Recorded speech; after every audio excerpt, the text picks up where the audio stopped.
Merhaba, Dalpan'la ilgili ben paylaşımda bulunmak istiyorum.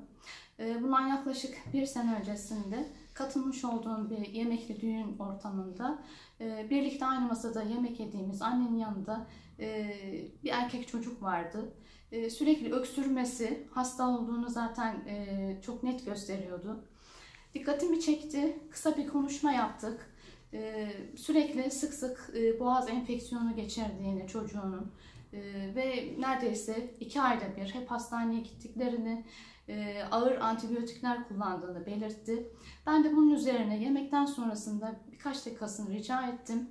Anneyle konuştuk, firmamızdan bahsettim, Davgam'dan bahsettim, faydalarından, nerelerde kullanabileceğimizden. Anne son derece zaten muzdaripti, denemek istedi. Davgamı aldı, söylemiş olduğumuz ölçülerde çocuğuna uyguladı, içirdi. Bir ay en fazlasında sonrasında beni aradı ve dedi ki biz dedi neden sizinle daha önce tanışmadık. Çocuğun da çok net bir şekilde gözle görülür iyileşme olduğunu belirtti. Hatta o kış daha sonrasında tekrar görüştük.